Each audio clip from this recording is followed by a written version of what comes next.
do all those things and so much more. Just grab a seat in the chair or the floor. Sit back, relax, recline.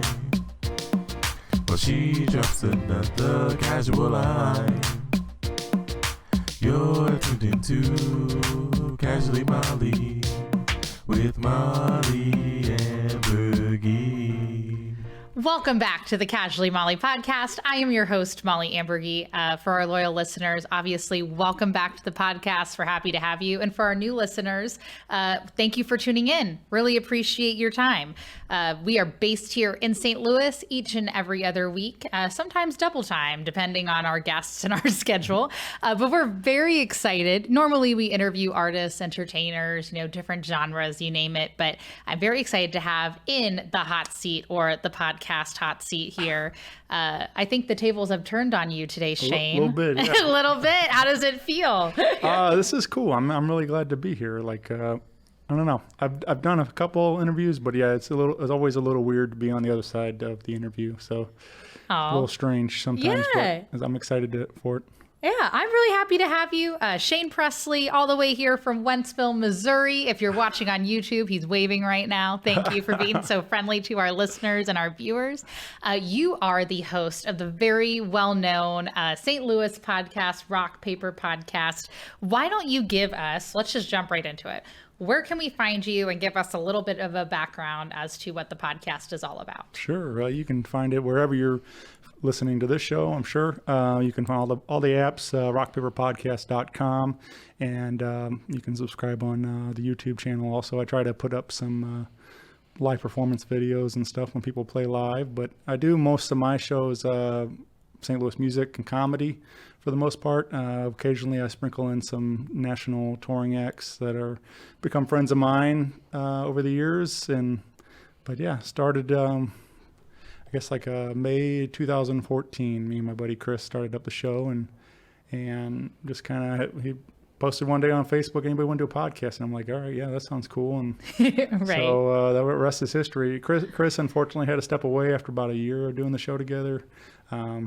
But you kept it up. Yeah. Yeah. So he had a second child, so things got busy for him. Oh, yeah. That's definitely family is everything. Yeah, so we get that. Yeah. But yeah, 7.5 years, 900 and something episodes, and there's a lot of content out there. Well, that's what I was about to say. When I looked up and I did the promo for our episode, I was like, it's like 939 episodes and counting. I guess maybe year span. How long do you think you've been doing it? Doing interviews and stuff? Well, yeah. So the first year it was a little slow as we were trying to figure out what we were doing, and it was only one a week. And then, so that was 2014. We started with our interviewing some of our friends, and but after Chris stepped away, it kind of ramped up. I started putting out 3 or 4 a week sometimes, and so that's where that's where the numbers jumped up. And but yeah, so we're looking at 7.5 years of the show now. So would you say you do the podcast kind of for listeners who are now going, if they know you already, obviously if you already know Shane and are familiar with this podcast, you probably already know the answer to this. But for people, we'll say that haven't met you yet and are getting to know you, how many podcasts would you think you would do a week? Do you do a weekly podcast? Is it every other week or? So, yeah, I think at least one. For me, it always varies on work. Sure. Yeah. Real life does take it does. Over sometimes. Yeah. But occasionally I try to do 2 a week, and that was kind of somewhere around there. There was a while that, like I said, I was putting out a lot of them, and then just kind of got where I was doing too much. I had to take a pause and slow down a little bit and stuff. So I've been trying to put a little more emphasis on my own personal life, and even though I have a ton of fun doing the show and meeting all kinds of people, I wanted to be more present at home and with my wife and everything else. So trying to do that too. So making sure the balance, the juggle of everything between the podcast life and the real life and stuff. So. Yeah, well, that's the thing too. I find that as a podcaster, and you brought up a good point as an interviewer. I don't know what your background is, but in journalism or broadcasting, it does take a very, a big chunk of your time, especially when you're networking and trying to meet people and scheduling wise, like, and if you have a day job, you're like, well, what's your schedule like? So that way I can interview you. And sometimes if you'd have that day job, I'm sure, you work all day and then you're interviewing somebody. So you're like, all right, well, now I got to bring the energy to make this interview lively. So being present, it's a great point you brought up. I really appreciate you bringing that up, is so important for something like you when you're doing an interview, which brings me to my next question. What would your style of interviewing be? Like, how do you feel you stay present throughout the entire interview and highlighting the different talents of the musicians and the comedians and artists that you interview?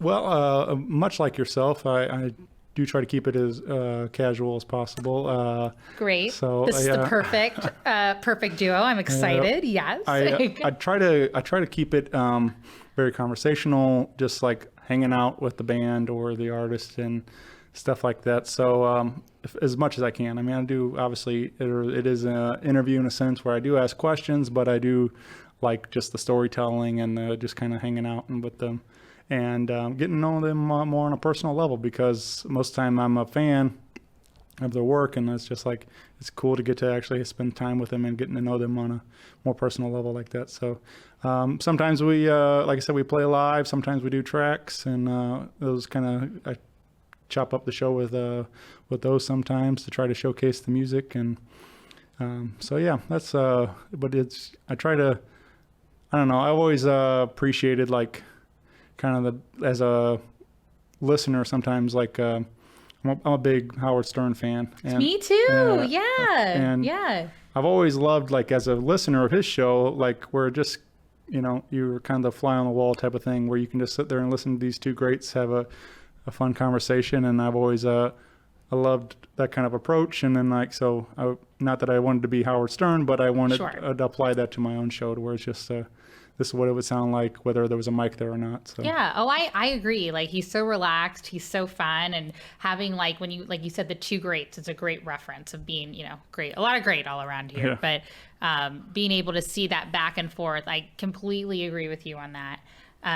But speaking of your background, did you always want to be an interviewer? Did you always want to be a podcaster? Or was this, I know you'd said, your friend Chris was like, who wants to do one? You're like, me. But I know you said you looked up to Howard Stern. So was this kind of something you followed into, or?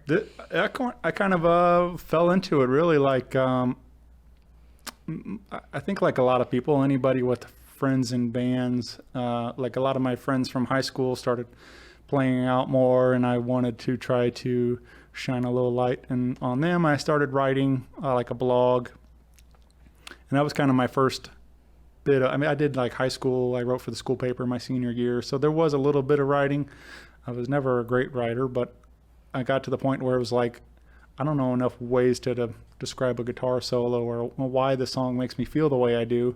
It's just something I feel, and I'd rather people listen to it. So I think I started listening to a ton of podcasting around this time. I met Jay Larson, actually, at the Funny Bone. Wow. I don't know if you know Jay at all, but so I met him at Funny Bone one night, and he was like, hey, check out my podcast. And of course, I already liked him. So it gave me kind of the starting point, but that was like my introduction into podcasting.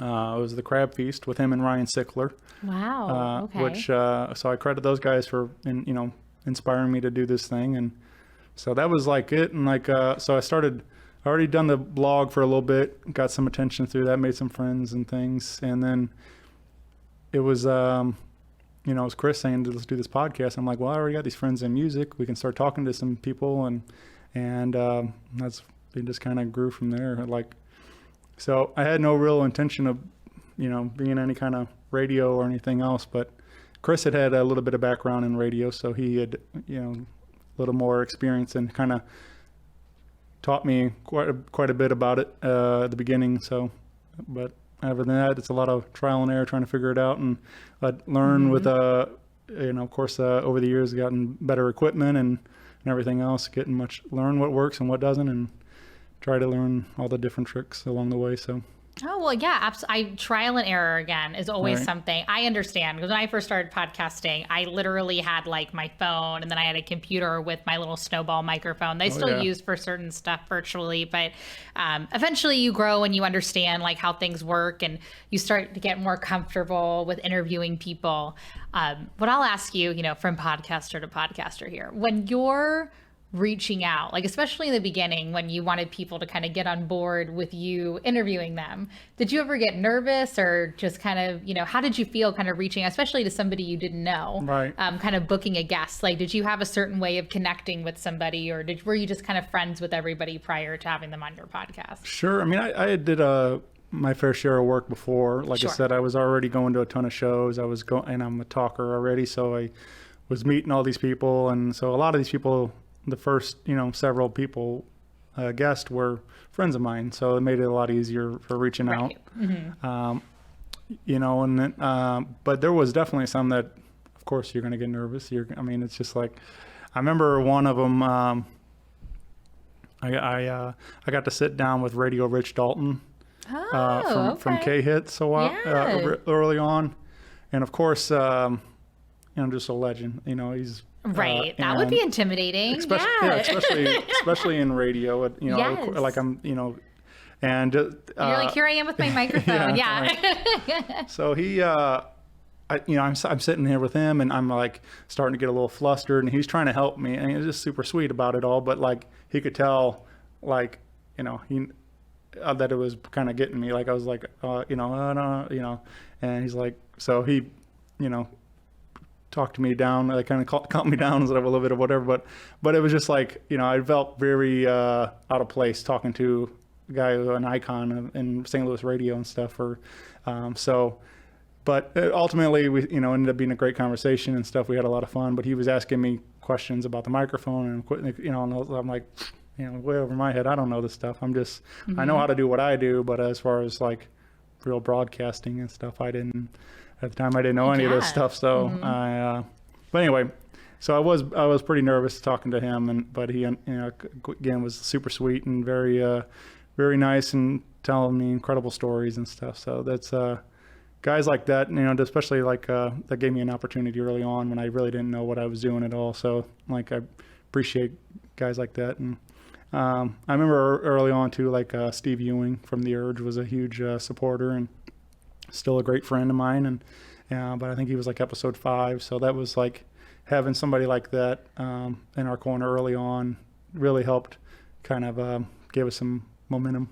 Yeah, absolutely. Well, that's the thing about podcasting is, this, like you really have to have people who will give you a chance, because you're like, I'm a new interviewer, Right. I'm trying to like gain, and at least for me, I always felt like podcasting would be cool to network and meet people, and you start getting, learning people's stories and what's behind it. Is that maybe a similar motivation for you, learning people's stories? Oh, yeah. Like what's kind of your motivation behind creating Rock Paper Podcast for as long as you've been making it? I mean, again, it's just fun to meet all sorts of new people. I always joke that it's like just a giant networking tool. I mean, Yeah. It's opened up so many doors to meet all sorts of people. I also often joke about that it's a way less creepy way to ask some of your favorite people to hang out. Like, Yeah. it's like instead of just be like, hey, you want to hang out with me for an hour and talk? Like, it's like I have a show. They're like, oh, okay, so that helps. It's just a nice icebreaker, kind of. But it's allowed me to meet all sorts of rock stars that I never thought I would meet, some amazing comedians, and all sorts of various people. And I just enjoy the stories, though. Like you're saying, like I love just kind of deep diving into some of these things, and especially in a podcast format where you can kind of stretch it out and get the long format into it. And so it's just it's really neat. And like I said, getting to share those stories with people. I've done a couple, and occasionally people will reach out afterwards, like listeners. Yeah. And I've had some really nice messages along the way, and it's like about how like this has helped them or whatever, various things like that. And I'm like, oh, that's so great. It's incredibly flattering. But that's like when I'm recording, it's not like you're thinking about, oh, hey, somebody's going to listen to this. You're going to be really touched by what I have to say. Yeah. But it feels great when somebody says something like that, whatever you don't think anybody's going to listen to it. And then all of a sudden you get somebody that does, and they say like what an impact it made on their day or whatever it is. And these amazingly nice things. And so I don't know, those little things like that, of course, motivate you to want to keep doing it. Like if you're making some sort of a impact of it at all. So yes. Oh, that always, especially when people reach out and say kind words, it's just, especially when you're starting something. And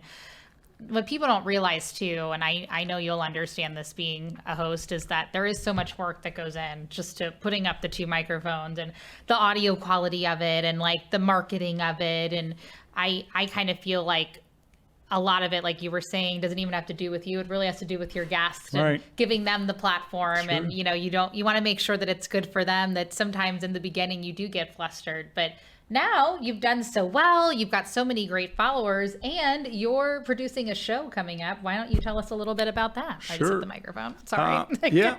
Along with the podcast and again, the meeting everybody, it's kind of I don't remember exactly when, but I started wanting to produce shows and putting things together. I started with the birthday show. I mentioned Steve Ewing, and the first year we put together a birthday show, and that was like I guess that was the very first one I ever was a part of. And it was just a celebration of the podcast. Steve allowed us to use Steve's hot dogs. He was already doing these like acoustic things and very cool on Sunday. So I was like, hey, let's do that. So that was a great like small introduction into booking bands and putting together a show, and it's since grown from there. And I've got to do a fun Toys for Tots benefit in 2018. But in 2019, my mother got sick, was diagnosed with glioblastoma, brain cancer. And in June and September of 2019, we threw a benefit in her name, or in her, she was there. She was able to attend this one. It was a great day, really. I booked a lot of her favorite bands, and we just had a lot of fun. And unfortunately, my mother had passed in December of 2019. Oh, I'm so sorry. Yeah, it was awful. I mean, like it was just, especially that short time and everything else. I mean, it was brutal watching what this did. So sure.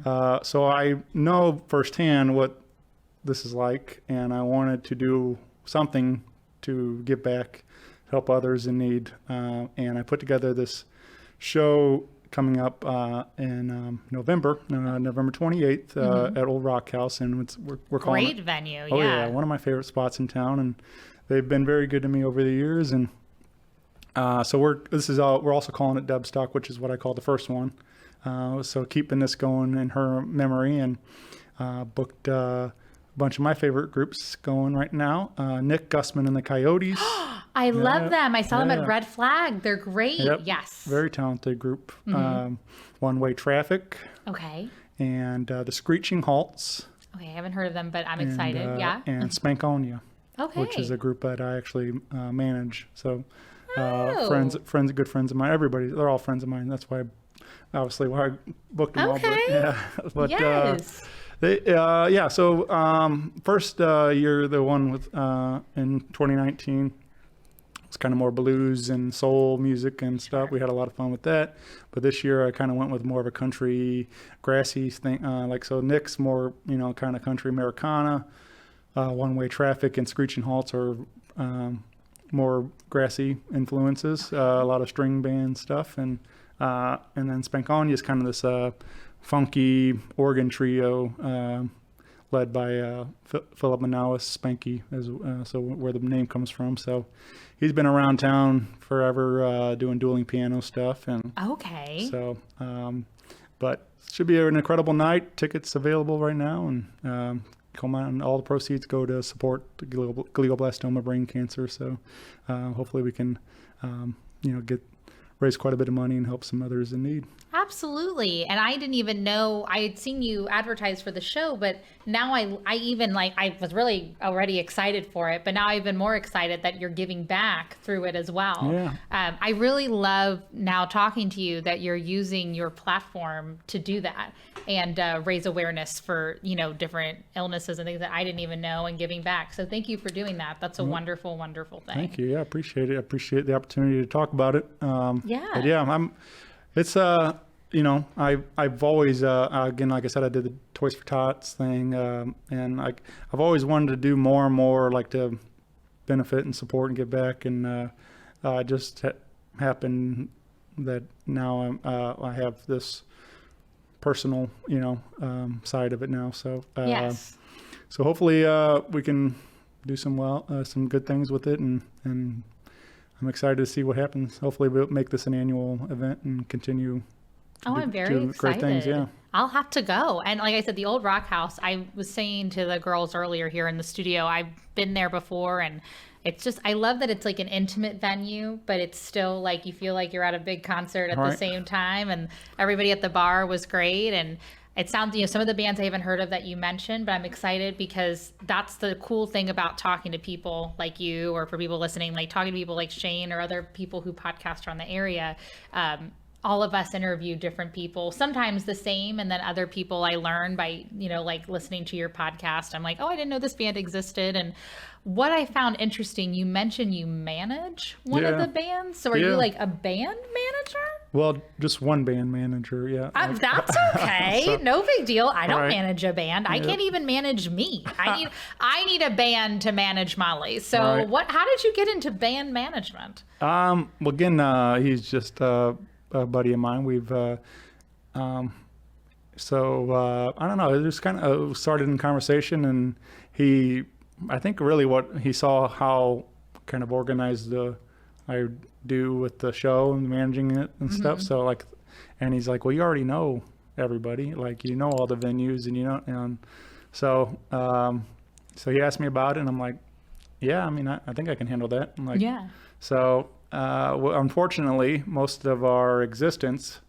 we had a show in February of 2020. Oh, yeah. That was our debut, and then of course Life happened. Yeah. things happened, and we didn't play out. Like, it's not really he's not looking to play out as nearly as often as a lot of bands are, being that he has his day job stuff that with the pianos, but we're hoping to get the band going a lot more, hopefully get an original record together here soon. And so there's a lot of big things that just a lot of things kind of got put on hold with, like many others. So Sure. but yeah, so right now it's been a lot of fun, just trying a new adventure. And, you know, that's my first time doing anything like this. So as far as band management. Very cool, though. Well, I love, especially too, I think that's a testament to you as a person, because especially if somebody's like, oh, hey, this is my good friend, I see how organized he is. It's nice to see that he had somebody in his corner who he knew he could depend on and who was organized and whatnot. Because sometimes it's hard when you ask a stranger. Right. It's like, well, what's really their intention in helping me in that area? So I think that's great that you're able to do that as well, in addition to the many other things that you do. Like I said, you seem to have a really nice personal and professional network. But speaking of your personal life, you have a lovely wife, personal wife, lovely wife, all of the things. I'd love to know, what does she think of the podcast? Is she an avid listener as well? No, I joke. I say she's not a fan of the host, and so. I mean, she's very supportive and believes in it, and allows me the time to do these things. You know, it's like she understands that this is something I'm passionate about and stuff. And she does come to the shows. I do she's come out to along with the Deb Stock and things I've put together. I also managed to put together a singer-songwriter showcase for 3 years, and it was it was a monthly showcase that we did, and she would come out to that every now and then, and when she was available, and of course the birthday shows and things. So she does support in other ways, but yeah, I don't think she listens very much, or the early ones with Chris, we used to record a lot at the house, and so she would really hear everything. She'd be sitting on the couch, just like laughing at us and our dumb jokes and stuff. So, but yeah, I don't know. But yeah, again, it's nice to have, even if she's not listening, just somebody that believes in you and stuff. So absolutely. Oh, well, shout out. What's your wife's name? Stacy. Stacy. Yeah. Shout out to Stacy. Way to believe. Don't stop believing. I like that. There we go. That works for me. But well, speaking of, you were talking about your growth. You were starting out at the house. Now you've got your own equipment. Now you're doing, your own shows and whatnot. I guess, how do you feel about this personal growth, kind of starting with humble beginnings and moving on to such a big platform like the way that you are right now? I pinch myself a lot. I mean, if you would have asked me told me that some of these stories, I would not believe. And it's just crazy to think that the doors of this show's open for me. I've got to do things that I never would have imagined. I've sat on rock star tour buses and do all these other things. Whatever. You were on a tour bus. Yeah, tell us this story, or tell us, meaning the listeners and people viewing, and also Grace in the booth. Tell us about, you were on a tour bus? Yeah, I mean, it's it sounds way cooler, That's right. I was a theater major, and we would have to bus around for different shows. So I get it. Yeah. But no, I mean, it wasn't. Cool. It was an incredible opportunity. I mean, not like a lot of people get to, but it's just but I've become good friends with Devin Allman. Now tours with Allman Betts Band. Mm-hmm. His father was Greg Allman of the Allman Brothers Band. So.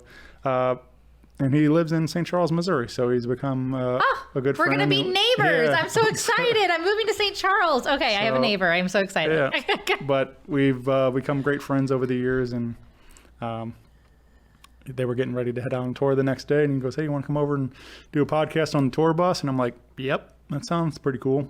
So, okay.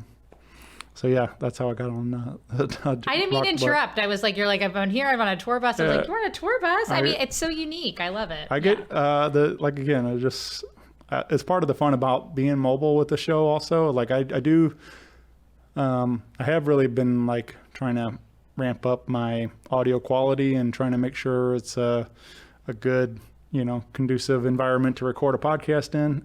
But I've also recorded in Taco Bell's and mall food court and just a lot of random places wherever we could set up and have and it's worked, but so I don't know, it's just funny you never know where this show's going to take you. It's but I've learned just to say yes, not to yes, not to say, just so it's exciting to think about the opportunities that come along. So I think that's a good way of thinking about it, because I do like the spontaneous nature that your podcast goes on. And I think that sometimes, like you said, you do just have to say yes, because technical things happen, or sometimes, you're running behind or things or that. And you just have to kind of come to the realization that nothing's perfect.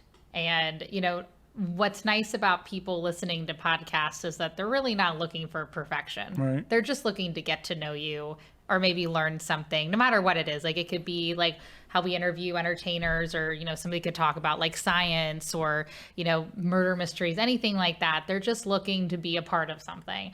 And I think that's what's really nice about your podcast, is you allow people to be part of other people's stories, which I hope that's what we're doing for you today. Yeah. Everybody's being a part of Shane Presley's story. Was speaking, oh my goodness, cannot talk today. I think I'm just the watch, I keep drinking water. I'm like, can I talk today? Can I not? Usually the answer is no, but what is the story behind the name, speaking of Rock Paper Podcast? What can you tell us by that title? I wish I had a cooler story for it. It was I don't know. Me and Chris put together a list of potential names. We always had the idea this is a hangout, it's that's always what we wanted to feel like. Mm-hmm.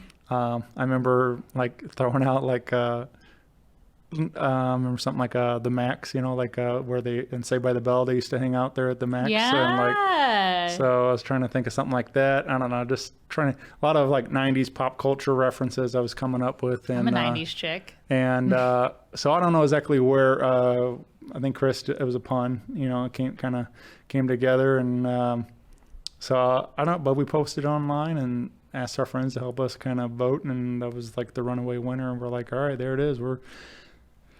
That's it. We named it. So we ran with it. And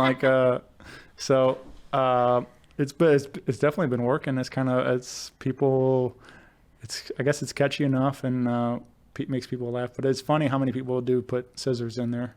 Yeah. So I don't know. That's what I thought it was behind, like rock, paper, scissors. And I was thinking like, oh, did they usually just get rock or paper? And then like scissors was just a no-go in this game. Yeah. And you're like, no, we just forgot to put names. And this is just what happened. Yeah. Yeah. But I don't know. I mean, once we, we picked it, we named it, and we kind of already built this following behind it then. And it's like, we just felt like I had an opportunity when Chris stepped away about possibly free branding or do something like that. But then I was just like, I don't know, I like it and it works. And people identify it and everything else. I was like, this show doesn't have to have it could be called anything.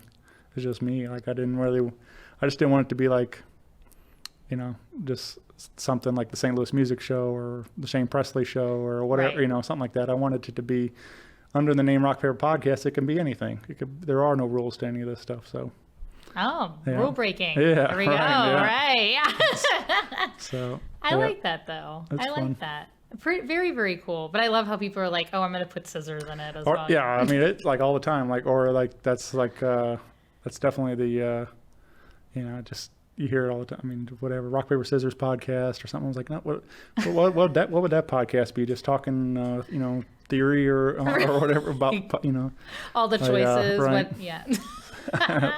I love, so speaking of your podcast again, obviously you have over 900 something episodes. Was there I know you touched on some interviews and whatnot, but are there was there a interview that really meant a lot to you, or a couple or whatnot that kind of stand out to you during your time frame of interviewing? Yeah. I mean, there's several, that, were really cool. And, unfortunately, I've had some friends that have been on the show that have passed, and those mean a lot to me, to have those conversations documented. And one of them, Matt Amelong, was a music producer in town, recorded with many great bands. And, I didn't want to capitalize, but after he passed, I shared it out. I was like, hey, I know this is super sad, but maybe listen to this where you hear how happy and proud of all the work and stuff. It was like a much different, tone to everything. So it was cool to have that and preserved and lives on the internet 24/7 now. So those mean a lot to me to have that. And I always wanted to do more with friends and family.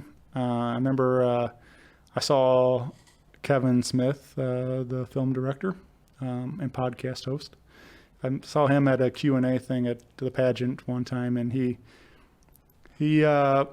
shared some stories about he likes to record a lot with his mother, and just because he's preserve this audio, because one day one of them won't be here and has all this recorded, and it really touched me, and I was like, I want to do some more of that. And and then after I wanted to do stuff with my grandparents, and they're gone, and I never got around to doing that. And my mom sat in on one, and I always wanted to try to get her to do the proper show, but she always what am I going to talk about kind of stuff. And so that never happened either. But I did just recently for 800, I invited my Uncle Dennis to come sit in and on the show. So that was really special to me to, again, to have him to sit and to talk for an hour just about whatever. And so even though he's not some rock star and everything else, it means a lot to me to, it's so these, it doesn't, and that's kind of the fun of it. It's it doesn't have to be anything. But it's just a conversation with somebody that I find fascinating. So. Yes. But yeah, so I don't know. I think people always want to see like this big one, like, whatever it's going to be, some big name and stuff. But I don't know. Those mean just as much to me too. So. Oh, I think that's the best answer, because sometimes I feel like there's so many, and I don't mean to say this in the sense that both Shane and I, we do interview people in the industry, and we are partially in it in a sense, being, interview artists, and I do stand up and stuff, and it's, you're managing a band, so you're very much in the industry. However, what's so touching sometimes is just kind of what we touched on earlier, is the human connection. Right. And sometimes, there are people that will listen and hear something like with you and your uncle and go, oh my God, that's like me and my uncle. Right. Like, I'm not alone. Oh, yeah. Like, this is so great. And then, or like when you were talking about your friend, even though, he passed away, you're preserving that memory of him 24/7. Like anytime somebody's like, oh, I really miss having him around. And I always feel like, especially with somebody who's passed on, rather than acting like they're passed on, it's better to act like they're still here almost, in a sense, and be like, remember who they were and what they did while they were here. So I really think that's a beautiful thing that you just said, being able to say like, yes, it's sure. Isn't it wonderful when you have a great musician or a great comedian? Obviously you're like, oh, wow, you're amazing and your work touched me. But it's just the same having that human connection with somebody, that it's irreplaceable and it can never be remade. So props to you for thanks. having that. Yeah. Oh yeah, no, I could get really emotional, like casually sentimental again. Which leads me to, you obviously have the sentiment and you're able to connect with people. Have you always been somebody that has been able to connect with people on a base like that? Like, do you always feel like you're able to kind of sit down and talk with people like it's no big deal? I think so. I mean, I feel like that. I mean, actually, my senior superlative was biggest heart, so I guess some other people thought so too. Like, what? That is great. So I was like, but it's always been I've always wanted to do my best to make others feel included all the time. It was like, school dances or whatever it was, and different things. So I never really had like a clique or any of that. I was very involved in a lot of different groups, and I feel like that's still the case today in St. Louis music. I'm in rock, hip hop, blues, all over the place with my music. So I like to stay all inclusive as much as possible. So, but yeah, so I don't know. I feel like I do connect with, it's very easy for me to sit and talk to just about anybody for the most part. Like I find something we can connect on. So. I love that. Yeah. No, and I feel like we're going to get along just fine. For those of you who are listening or watching, Shane and we've always talked like via Facebook, and I always remember you were so helpful. You're like, oh, when you start your podcast, join this Podcast Missouri group and everything. But I was like, Shane, have we ever really met in person? But now I feel like we're best friends. I'm so excited. Like, you're like nice and relaxed. And now you did meet my boyfriend Jimmy. You interviewed Jimmy and Jack from the Day at Night podcast. For sure. So, yes. So. Yeah, we did one. That was a little while back, but a lot of fun hanging with those guys. Yes. I tried to, again, like they're comedians also, but they're also podcast hosts. And I try to do a lot in our own little pocket, our community of podcasting. I try to do as much to be inclusive there as in support and crossover and get, and shine a light on all things. So, so it's fun to meet a lot of people just through podcasting even too. So, and then, but yeah, I've tried, so I guess, I've known those guys a little bit through comedy, and I've known, you more through online, but I used to spend a lot of time at the Funny Bone. Yes. That's where a lot of these guys, I unfortunately I don't get to spend as much time there, but there was a while I was working evenings, and I was go there like every Sunday because I didn't have to work till 2:30 on Monday. So I was like, I'll spend my Sunday nights hanging out at the Funny Bone, and I met so many of the amazing guys and girls down there, and a lot of them become lifelong friends. And but the early days of doing the show, they were all willing to do the podcast. So But yeah, I'm grateful that the comedies introduced me to so many cool people too. So.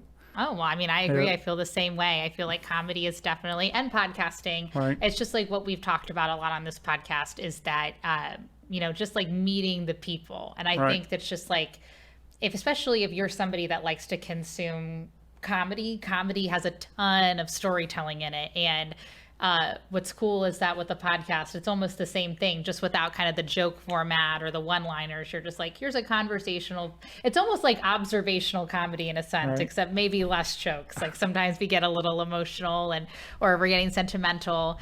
But I really appreciate all the input you've given. What I will ask you, like I said, you have these shows you're doing now. You've really made quite a network for yourself on the social media networks, as well as just generally, like when I'm like, oh, I'm interviewing Shane Presley, and I get so many people be like, oh yeah, I love Shane, like Rock Paper Podcast. So thank you for joining me and letting me get the chance to get to know you a little bit better. Putting you in the podcast hot seat over here.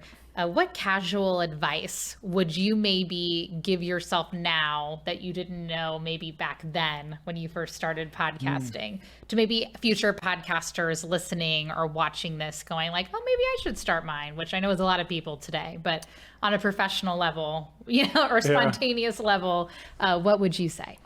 Well, so I do get asked a lot, like, being that I maybe one of the only people that they know they have access to maybe or something that does a podcast sometimes. I get people like, hey, I want to do a podcast. I'm like, just do it. Like, it's essentially wide open. You can do whatever you want, whatever you're passionate about. It's like I always there's an audience out there for everything. So whatever you're into, just start talking about it. Grab a friend, grab a microphone, however you want to do it. But don't be afraid to do it. Like I feel like so many people get caught up in thinking about, oh, I'm not gonna be good at it, or nobody's gonna listen to it, or what, But just like, it doesn't matter. Like, no, even if nobody listens to it, it's still fun. It's still fun to have that experience, to hang out with a friend, and everything else. So it's like, and if you're having fun doing it, it doesn't matter what people are thinking. But